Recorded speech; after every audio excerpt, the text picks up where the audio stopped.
seperti menghilang tanpa bekas. Tidak pernah jasad atau makamnya ditemukan sampai hari ini. Konon sebagian kecil masyarakat Indonesia masih mempercayai akhir hidup dari 5 pendekar sakti Nusantara ini berhasil mencapai moksa. Sebuah tujuan akhir hidup yang sempurna, mengalami kelepasan dari ikatan duniawi dan menyatu dengan Tuhan tanpa pernah lagi mengalami siklus reinkarnasi. Berikut ini adalah 5 pendekar sakti Nusantara yang menghilang entah kemana.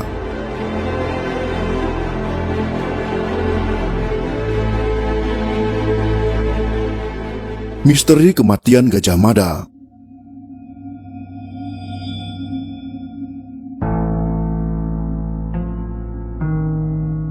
Riwayat hidup Mahapati Gajah Mada sebagai tokoh paling terkenal dalam kerajaan Majapahit Hindu dahulu kala. Jejak kematiannya masih menjadi teka-teki misteri yang belum berhasil terungkap sampai saat ini. Dalam penjelasan Kidung Sunda Pupuh ketiga, Pati Gajah Mada disalahkan atas kematian Prabu Hayam Wuruk yang meratapi nasib putri Sunda akibat konflik perang Bubat antara pasukan kerajaan Sunda dengan pasukan Majapahit yang dipimpin olehnya. Gajah Mada saat itu gagal menempuh langkah diplomasi untuk membujuk hati Prabu Maharaja Linggabuana agar putrinya Dyah Pitaloka bersedia dinikahi oleh Hayam Wuruk. Malahan Gajah Mada melakukan agresi militer tanpa persetujuan Hayam Wuruk untuk menaklukkan kerajaan Sunda. Dia pun memaksa sang raja untuk memberikan putrinya sebagai simbol pengakuan kerajaan Majapahit. Namun sang raja menolak keras permintaan Gajah Mada hingga kedua kerajaan ini berperang hebat dan dimenangkan oleh Majapahit. Mengetahui ayah dan pasukannya tewas dalam pertempuran, Dyah Pitaloka pun memilih untuk bunuh diri. Setelah jasad Hayam Wuruk diperabukan dan upacara perkabungan selesai, kedua paman Hayam Wuruk yaitu Raja Kahuripan dan Raja Daha sepakat untuk menangkap Gajah Mada dan menghukum mati dirinya. Rencana pembunuhan ini terdengar oleh Gajah Mada hingga ia pun melakukan tapas semedi untuk melepaskan jiwa dan raganya dari dunia. Setelah itu dia menghilang menuju Niskala atau mencapai moksa, dan ketika pasukan Majapahit datang, tak berhasil menemukan keberadaannya. Namun versi lain menurut kitab Kakawin Nagara Kretagama menyebutkan bahwa Gajah Mada meninggal dunia akibat sakit di tahun 1286 atau sekitar 1364 Masehi. Peristiwa ini terjadi setelah tak lama Prabu Hayam Wuruk menyenguk dirinya. Semar. Tokoh terkenal Nusantara Semar yang dikenal sebagai Kiai Lurah Semar Badranaya dan mendapat julukan Sabdo Palon Noyo Genggong adalah salah satu tokoh punakawan dalam pewayangan Jawa dan Sunda. Diyakini juga raganya menghilang secara moksa. Semar menghilang setelah ia merasa kecewa berat karena Prabu Brawijaya V memutuskan untuk menjadi seorang mualaf karena memeluk agama Islam kala itu. Sabdo Palon sering diceritakan dan dikisahkan dalam kisah-kisah Jawa klasik, dan pastinya kita sudah tahu siapa itu Sabdo Palon. Yang paling terkenal adalah kisah bertemunya Sabdo Palon dengan Syekh Subakir yang sangat melegenda itu. Kedekatan Semar dengan Prabu Brawijaya V diceritakan dalam kitab Jayabaya. Ia sering dijadikan penasehat raja-raja yang berkuasa di tanah Jawa dan konon sebagai pengasuh para kesatria Mahabharata dan Ramayana. Tapi sosok Semar memang tidak ditemukan dalam naskah asli kedua wiracarita tersebut. Hanya terdapat pada kisah-kisah pujangga Jawa.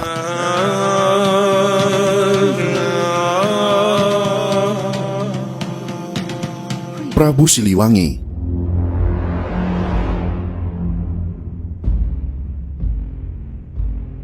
Prabu Siliwangi adalah raja yang sangat terkenal dan melegenda. Banyak kisah-kisah dari tanah Pasundan yang menceritakan kesaktian Prabu Siliwangi serta kebijaksanaannya yang sangat luar biasa. Selain dikenal sebagai raja yang arif dan bijaksana, Prabu Siliwangi juga terkenal memiliki ilmu sakti mandraguna. Sepanjang hidupnya berhasil membuat nama kerajaan Sunda Galuh yang dipimpinnya menjadi terkenal di seluruh wilayah Nusantara. Lebih dari 39 tahun ia menjadi raja, namun saat masa kejayaan Pakuan Pajajaran di Bogor mulai berakhir, ajaran agama Islam masuk ke tanah air dan dia mendapatkan desakan dari pihak lain agar meninggalkan agama leluhurnya untuk memeluk agama Islam.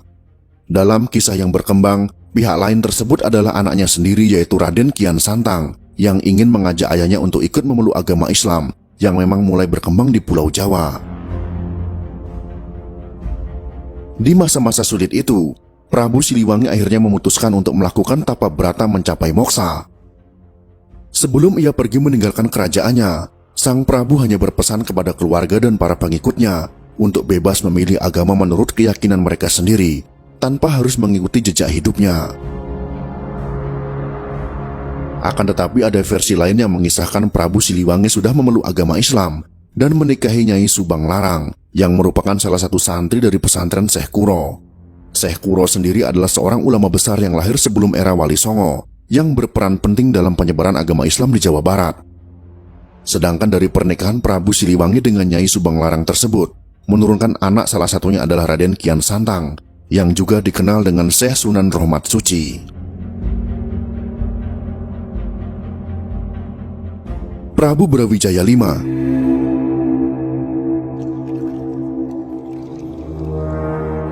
Nasib tragis yang dialami Prabu Brawijaya V tak jauh berbeda dengan Prabu Siliwangi. Setelah runtuhnya kejayaan Majapahit akibat konflik internal keluarga kerajaan, serta tumbuhnya kerajaan Islam di tanah air Nusantara. Saat itu Majapahit kalah berperang dengan kerajaan Kediri, dan sebelum istana kerajaan dihancurkan oleh pasukan lawan, Prabu Brawijaya V sempat melarikan diri dan memutuskan untuk mengakhiri hidupnya dengan jalan bertapa moksa. Namun versi lain mengisahkan bahwa Prabu Brawijaya V adalah pemeluk agama Buddha. Di akhir hidupnya sebagai raja, Prabu Brawijaya V meminta tolong kepada Sunan Kalijaga yang merupakan cucunya sendiri agar mau mengislamkannya.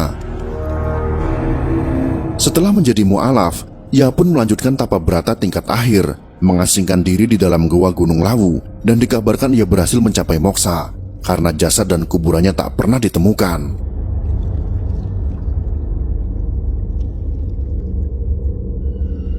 Prabu Jayabaya.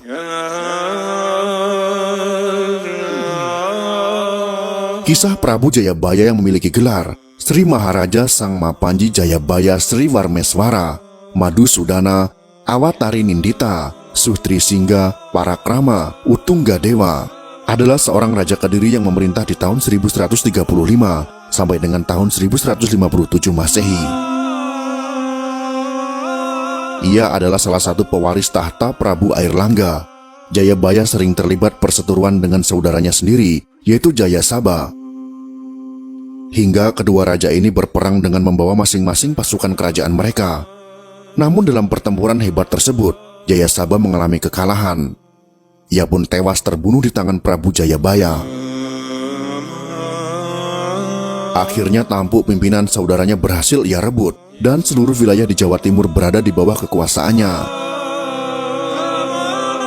Namun di balik kejayaan Prabu Jayabaya, ia masih dihantui rasa bersalah dan berdosa karena telah membunuh saudaranya sendiri.